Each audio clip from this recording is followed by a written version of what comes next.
Okay, pjnet.tv, part 2. It's 9:32. I was thinking we would be a minute or two late, but I'm going to make it worth it. I promise you, we have a bumper running, and we have JD standing by. We have a chat room waiting, and we're recording and streaming, switching to Studio 13.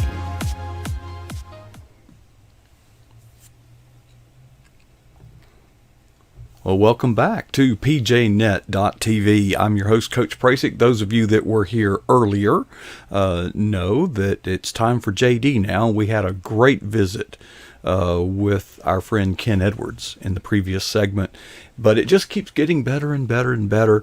We've got some really neat stuff for you tonight, and JD blogs, as the screen says right there. I forgot to erase it, at jdwininger.com. So maybe it would be best if I just introduced you to JD, even though most of you know him. He is the caretaker, manager, steward, boss, rancher guy at the Cross W Ranch there in Cooper, Texas. He blogs at jdwininger.com, and over there to the side we see the hi-hat. I guess that's him.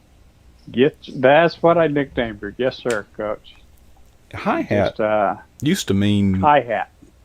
Kind of, well, that's your blog. It means different things in different areas and in different contexts. Well, growing up, and if you were to look up the Webster's definition, I guess it's Webster's still online, however you do it online these days, and you look up hi-hat, it talks about somebody being aloof or being exclusive, to the point of exclusivity and things. But out here in cattle country, I learned pretty quickly, hi-hatting had a whole different connotation, Coach. When we looked at cows, every now and again when we'd be overlooking at a herd, we'd see one of them just perk his ears up, and he's just looking all around. His head's on a swivel, and paying just hyper vigilant attention to everybody and everything. Real nervous and jittery sort of a person. And the old rancher would go, look at that old hi-hat out there, And so I learned a very different meaning for it. Can't really say that I experienced that too much in my herd. They're pretty calm and gentle. They're kind of like me, kind of round and move slow. But everybody gets along with everybody because they all grew up together.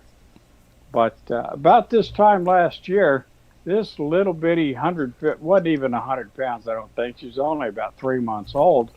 Kept showing up out of the wood line north of me, and she'd come across Mr. Tom's pasture, and she'd come stand at my north fence line, and she'd look at the other cows. And of course, I feed out there, so she's looking at the feed and smelling the sweet feed and the hay and things, and and I learned that she belonged to my other neighbor beyond him, Mr. Freeman, who runs cattle, the Freeman Cattle Company. And so we just watch her, and one morning, lo and behold, I go out there, and I always do a count of cow butts, when I get them around the feeder. I just give a good chance to look at everybody and make sure they're all there, kind of my inventory system. Mm-hmm. And I had one extra one, and this one was black, and all my cows are red, so I knew something was up. And as soon as I went near her, so I tried to see an ear tag or something and identify her, zoom, off she goes right across the pasture. A little skittish, and huh? I'm sorry? A little skittish?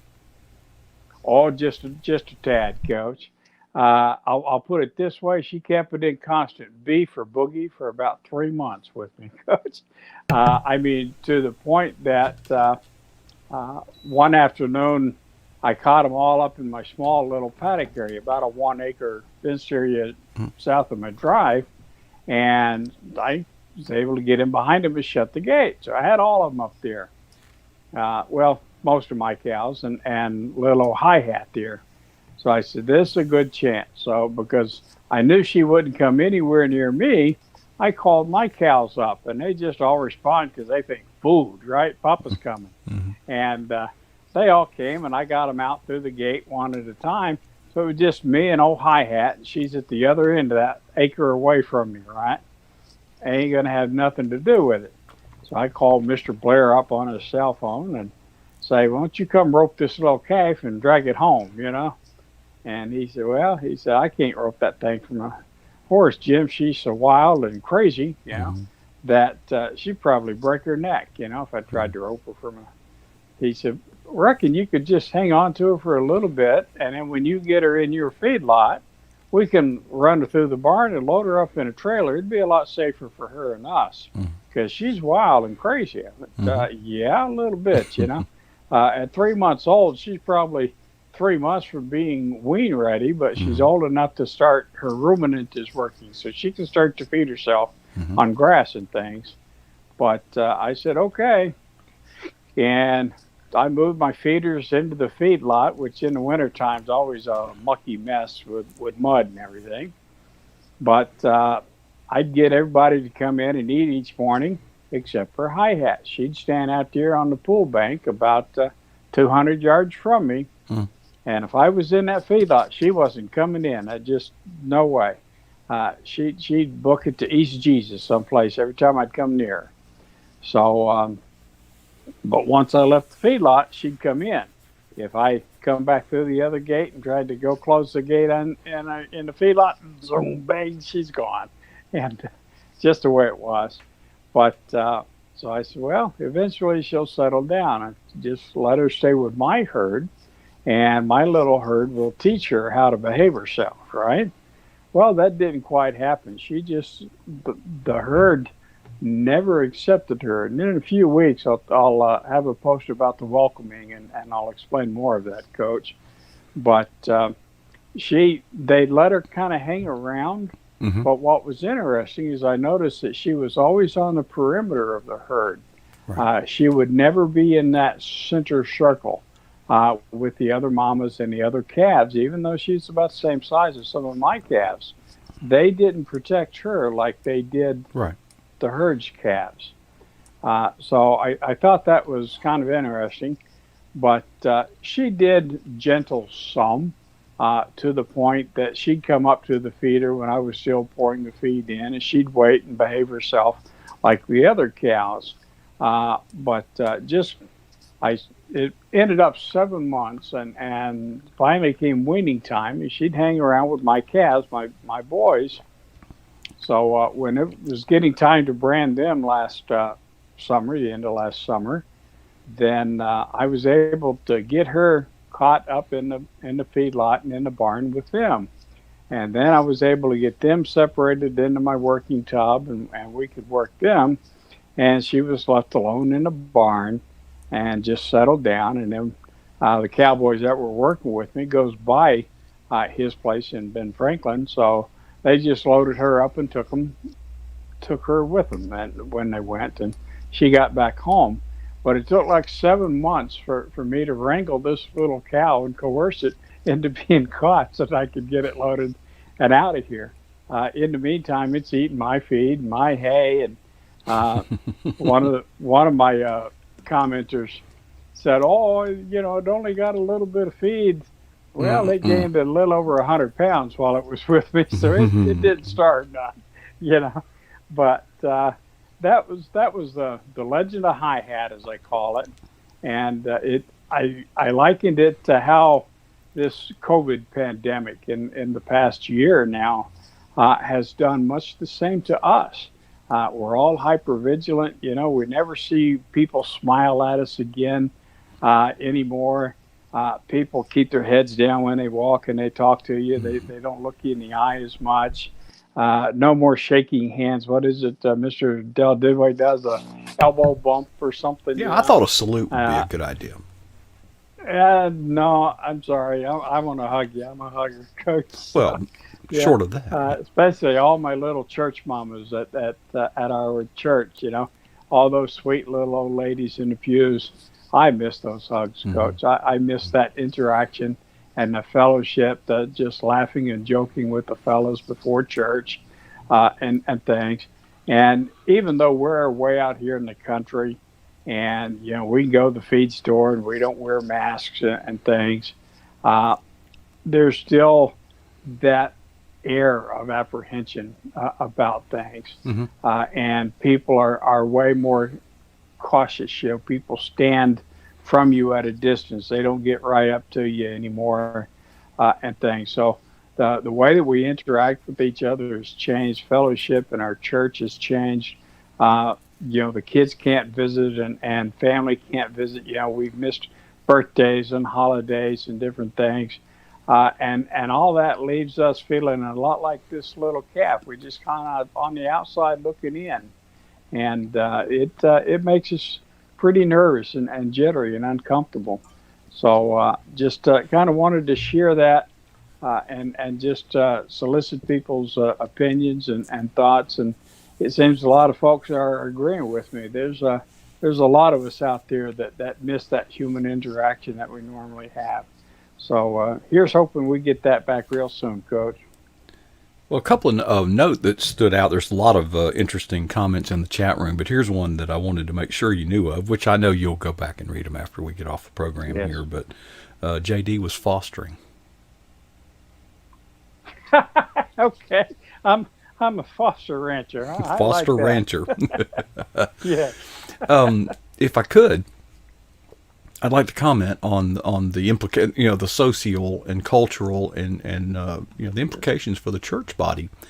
And you mentioned that in your blog that COVID has kind of changed the landscape, and it's not a good change. That we're missing the corporate fellowship. And as Yes. sweet as the fellowship here at PJNet is in our chat room and the interaction and the relationships, that is no substitute for just, hanging out on the back porch, looking, walking through the pasture. I yearn for the day when I can go out there to the Cross W and just kick a few cow patties, and just Yes, sir. have We're a looking contest. forward to it. But I, as you were explaining all that, my mind really wasn't on COVID. My heart goes out to that outsider that comes into the church, but you see, he don't dress like us, or his skin's a little darker than ours. Yeah. And my heart has always, and I always make a special effort. I remember there was an exchange student that was visiting the United States, and I forget where he was from, but it was obvious that he wasn't around here, but he fit this story very well. And I remember we were at a party, and he was sitting there on the couch all alone. And I just sat down to him, and his English wasn't that good, but I just tried to strike up a conversation with him. Now, to be honest, it would have been easier, and yes, it would have been more fun to converse with the friends I was familiar with, and but the mother, the parent of the household, came up to me afterwards and said, that was very considerate and very kind of you to invest in, I forget the guy's name, because he did feel out of place. He wasn't familiar with our customs. Right. He didn't know the language as well. He didn't feel like he fit in. Yeah. That's not the way our church is supposed to be, I don't think. Not at all, Coach. But how many times have you observed a new family or a new person come into church, and if you're lucky, the pastor and one of the deacons or the greeter might say hey and welcome and things, but very few others come up and introduce themselves or shake their hands or, hey, this is my wife. Can I introduce you around now that I know you, and Right. introduce you to my friends? That doesn't happen too often in churches, does it? And when it doesn't, it sure says something about the church, doesn't it, sir? Well, it does, and as you were saying that, we find it too easy to say, well, we're paying our pastor to do all that, or we have greeters set up to do all that.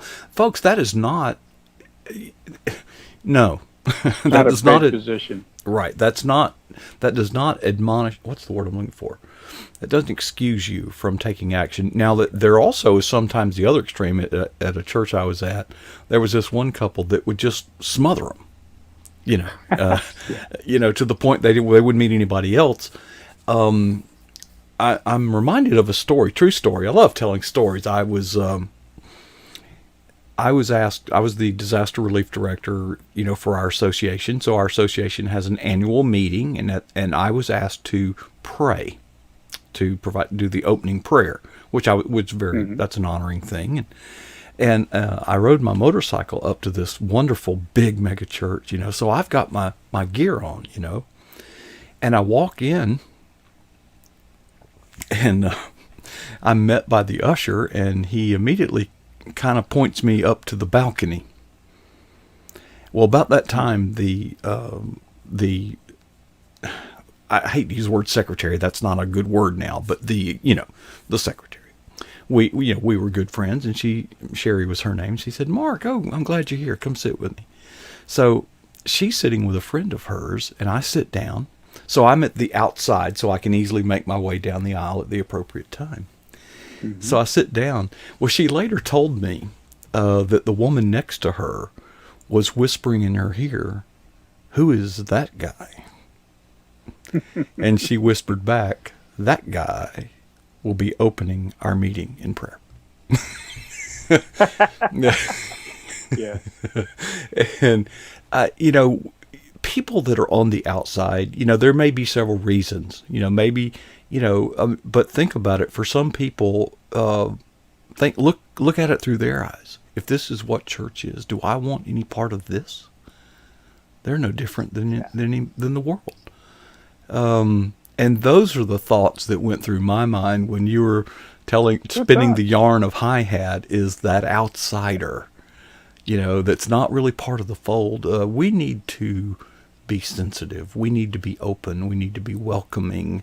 And we don't need to do it with an insincere or obligatory mindset. Right. We need to invest in these people. I used to admonish when we welcome guests, I said, "I promise you that if we have a visitor in our church, it's probably not because their car broke down in the parking lot and it was cold and they just wandered in." Chances are they're looking for something. They're hurting in some way. And I said that what they're looking for actually is love. And if they don't find it here, they're going to continue their quest. And they'll find it somewhere. They'll find it at the bar. They'll find it at the country club. They'll find it somewhere.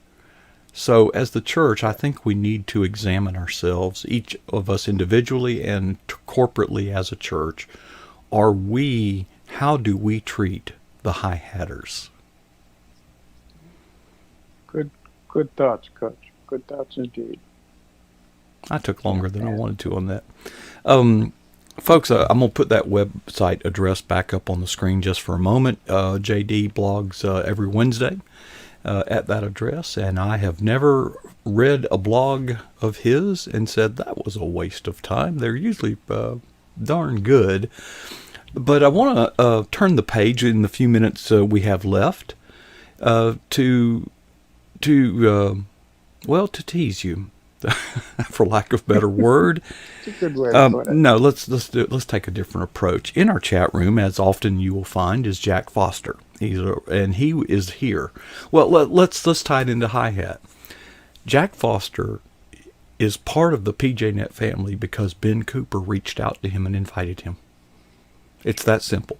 I don't think he just was browsing around and stumbled into our chat room. He was invited. And Jack has been a wonderful family member in so many ways.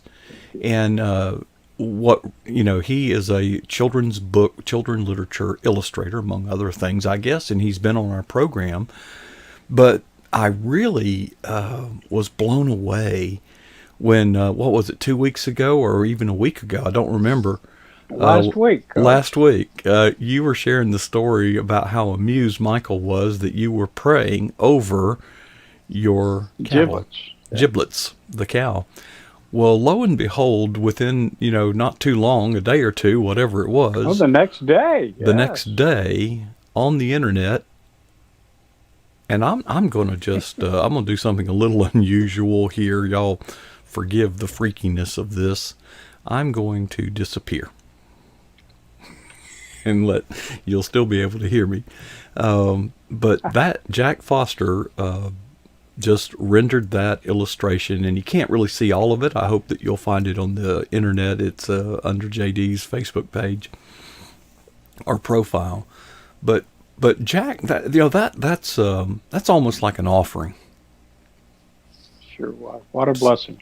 Well, and clearly something that you said impacted him to invest his time, his talent in doing that. And it's an amazing thing how when you respond to the Holy Spirit in your heart, things happen. And your little 1 or 2 sentences or that little story inspired him to do this, but the inspiration didn't really stop there. No, it didn't, Coach. I remember when Mr. Jack posted this on my Facebook timeline, I think it's called, and he said, I'm always looking at opportunities. He said, and I think there's a children's book in this, JD, the Praying Farmer. And I thought, yeah, right. I author nonfiction. I write Bible studies. I write a pretty decent devotional now and again. CBN seems to like them and others. But I don't do children's books. Closest I ever got to that was a rainy Saturday afternoon 2 summers ago when my pseudo grandson was here and was about to drive me up the wall because it was raining outside and he couldn't do anything. So we sat down and wrote a story called The Legend of Captain Poopy Boots. And, we just made the story, and we'll explain that one day, Coach. I promise we will. But we wrote that story, and that's his. And in fact, 2 years later, whenever I see Jeremiah, hey, Captain, how you doing today? Of course, I get that smile and things. It's worked well. But I said, well, tell you what, Mr. Jack, let me pray on it. And I did exactly that. Of course, I thank God for Jack and this wonderfully talented gentleman and how he blessed me and just the look that he captured of giblets here, kind of looking at me. If you could picture my laying my forehead and yeah, unfortunately, I'm that bald. Not quite sure I'm that round, but I'm definitely that bald, Mr. Jack. And laying my head on that cow and talking with her while she was in the squeeze chute, allowing her little calf to nurse, and just captured that moment beautifully. And it just moved my heart.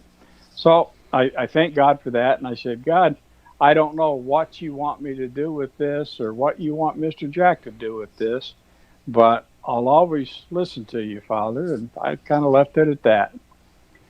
Didn't think too much about it. Saturday morning comes about 4:30. I'm up and I'm hitting my God time. I've done my 4 chapters in the Bible, and I've gone through my prayer list, and I've gone through several devotionals, and I'm just about to start my eternity time. And God says, go write this. Go write what, Lord? And he said, The Praying Farmer. I said, well, okay, Lord, I'm not a children's author, but then again, Philippians 4:13 says I can do anything because you're going to give me the strength to do it. So let's do this. Well, 6 hours later, I whipped out a first draft, Coach. And so I've written my first children's story book. I think they call it a picture book, Coach, is the right terminology. Trying to learn a few things as I go along. But wrote the first children's book called The Praying Farmer. And where it goes, we don't know. Not sure where it will lead. Mr. Jack seemed to like it. At least I made him laugh a couple of times while I was sitting in his car in this supermarket parking lot, and shared it with a couple of children's authors, a couple of them that we know. I've gotten some good feedback on it. So, where it goes, that's for God to decide. My job is just to obey him, right? Well, little did you know, while you were approaching your eternity time, and God tells you, or you hear the voice of God leading you to write this, little did you know that Jack and I had been talking. See, as a coach, I'm always looking for team players. I'm always looking for talent. When I scan the horizon for smoke rising and run toward it with a bucket of gas, Yes. and and Jack and I have spent several hours in developing a new idea. I say it's a new idea. It's really not. It's just one that seems to be, the time seems to be now. And in working with authors all this time, I keep hearing about the rejections and the work that they do, and I know they're emotionally invested in their work, just like I am in mine.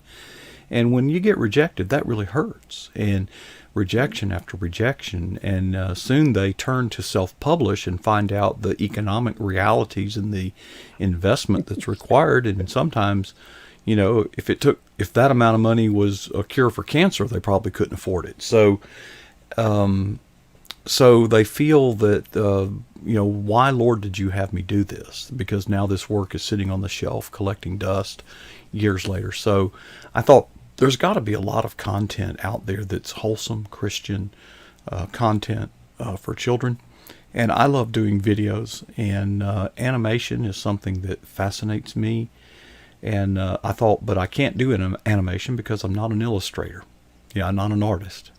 I'm a programmer, all kind of things, but I don't draw things. And it's weird or coincidental or divinely Look what appointed. God brought you, Coach. Yeah, He brought you Mr. Jack. Here comes Jack.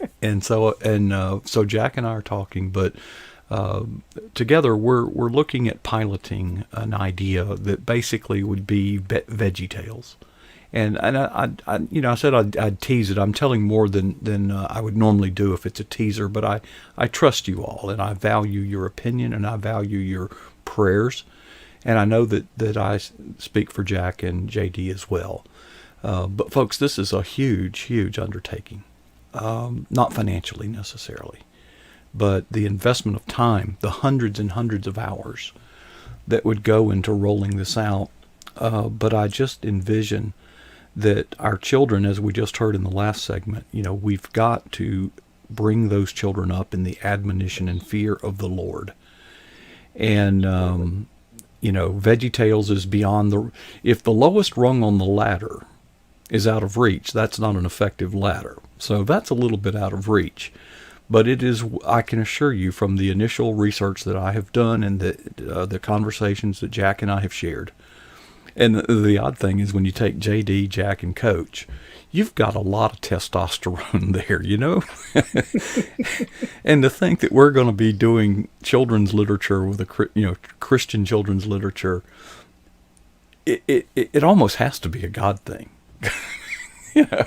So, but JD has written, I don't know if you want to read the text, we're at the 28-minute mark, but if you want to read the text, that's up to you. Okay. But we are going to develop this. It's Go ahead, a short Jim. read. There you go. Okay.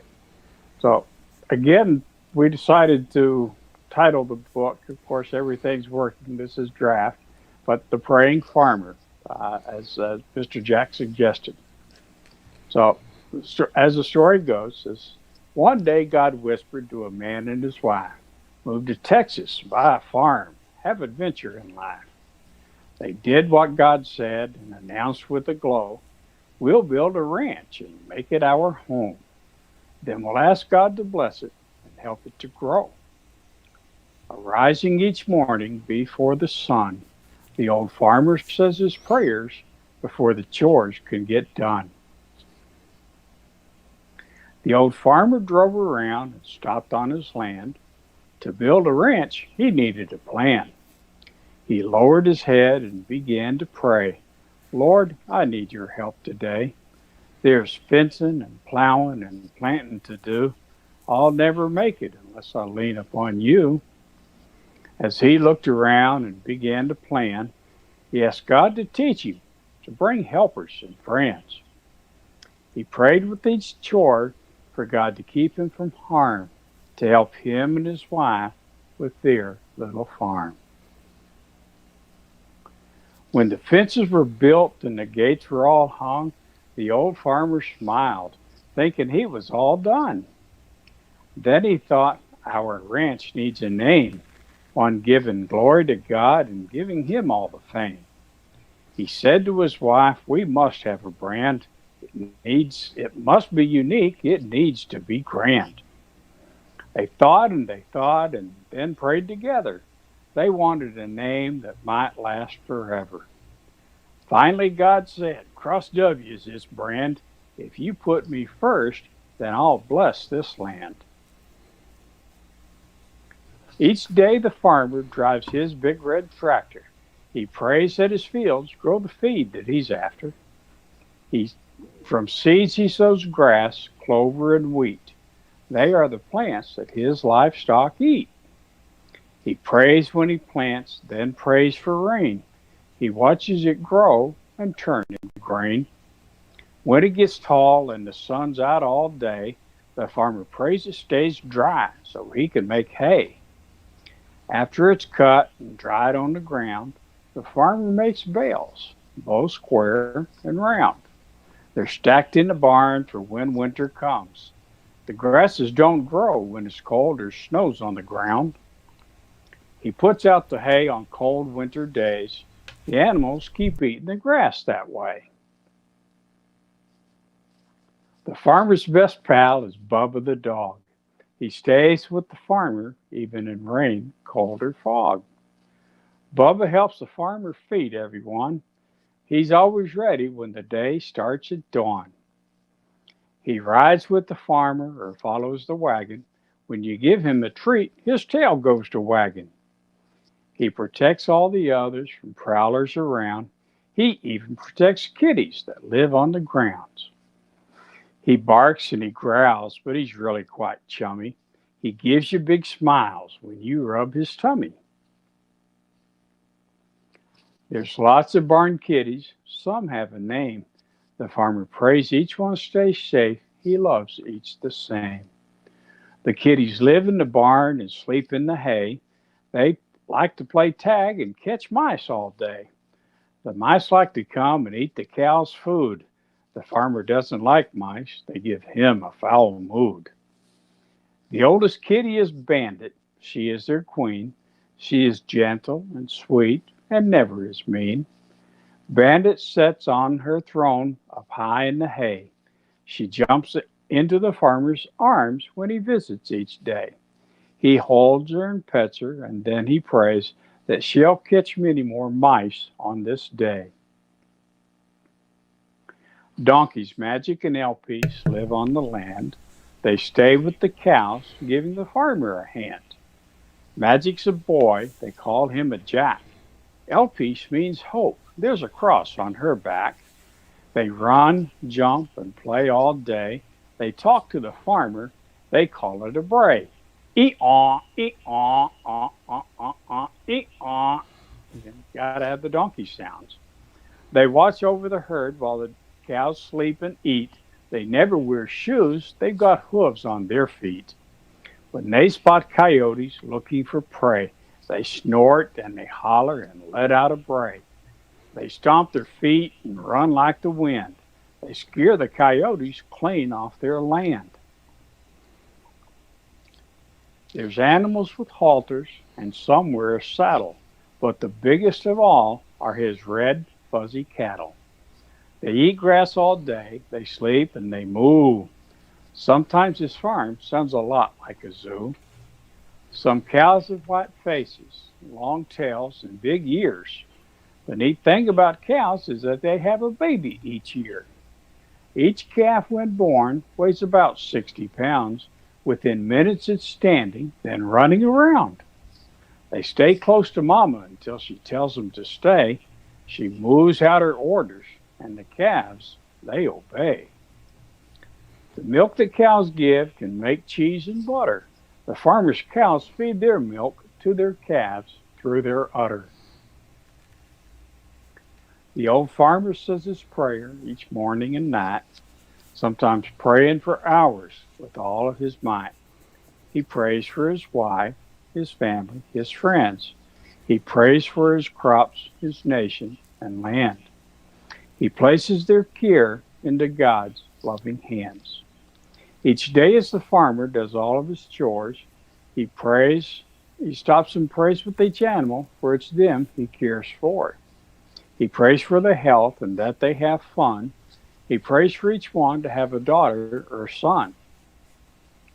Whenever he prays, he thanks God first for all of his blessings and the calves that have nursed. Then he moves on and he prays for others.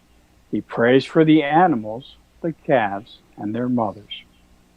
He thanks God for the weather, the rain, and the sun. He thanks God for his safety and all of the fun. He ends his prayers, placing his requests last. He thanks God for the blessings of the day that has passed. The praying farmer wants to give you this thought. Don't forget to thank God for all that you've got. God created the animals too. Treat them with care like God cares for you. Remember your prayers and thank God above for all of his blessings from his barn full of love. There you go, Coach. So that's the praying farmer. By J.D. Wininger. Okay. Folks, I know we've gone a And little... Jack Foster. And Jack Foster. I realize that we've gone a little extra, and I appreciate your long suffering and patience, and I know it's getting late. And before I dismiss, JD, I want to just tell you how much I love you as a brother. I want to tell you how much I appreciate you, and I just appreciate your responsiveness to that still small voice. It would have been real easy just to go to sleep and just blow it off, and you didn't. And I think God is going to bless it. I really do, and I appreciate you. It's amazing how something I said had an impact in such a way that it moved someone to action. Mm-hmm. And it was a beautiful God-sent action because it was such a blessing to me. That little cartoon there behind you, Coach, is something I'll cherish all my days. And I can't thank Mr. Jack enough for that. But his action prompts an equal reaction from me. If God, whatever little bit of talent God may have given me, if I can't use it in his service, then what good is it to have, Coach? So thank you so much, and thank you for letting me share with everyone, and I'll see y'all in the chat room here in a little while, perhaps. All right. Thank you. God bless. All right. Thank you, JD. All right, folks, there is the view from across the way over there on the other wall of the Eagle's Nest broadcast facilities right here at pjnet.tv. Now, since you've stayed so long, this is a huge project, and I'm still learning stuff every day, and I'm getting further behind on something. Here's what I'm wanting to ask you is just be open to the Holy Spirit and be in prayer.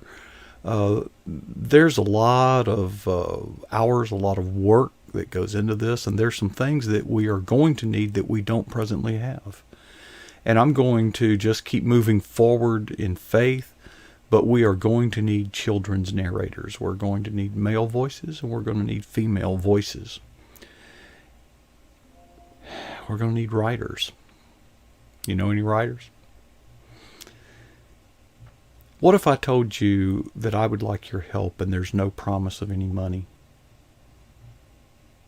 Would you still be interested? Because you see, if I promise money, you might do it for that reason, or maybe I would talk you into it. And I figure if I can talk you into it, someone else can easily talk you out of it. And that's not what we're looking for, because I don't know about you, but I know I've talked to a lot of people that I've come to know as friends. And we all have certain things that we agree on.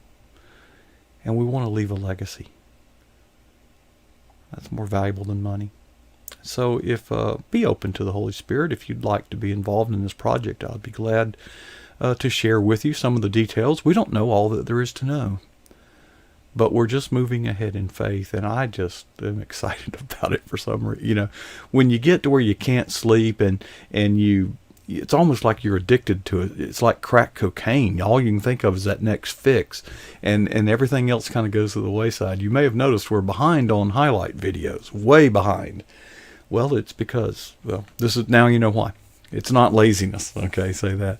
So, folks, that's going to wrap it up for me this week, but the week's not over. Friday is still left. What do we do then? Well, Steve Hazards takes the controls of the PJNet operational facilities, and it starts at 9 o'clock Eastern, as always, and he will take us back in time with some jazz, some retro music, and some good stuff, But then at 10 o'clock, he puts together an incredible program called My Perspective and Comment, and it has become a magnet that people are attracted to get the news from a Christian, worldview, perspective.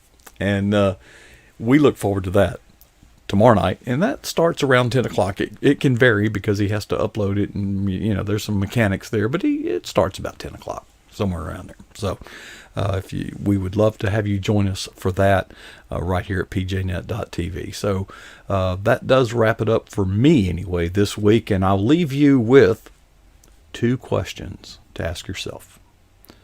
And the first is this: what is the boldest thing that you have ever done for Jesus Christ? And the second is, how long ago was that? Going to leave a legacy? Then I hope we'll not be satisfied with our answers to either of those 2 questions.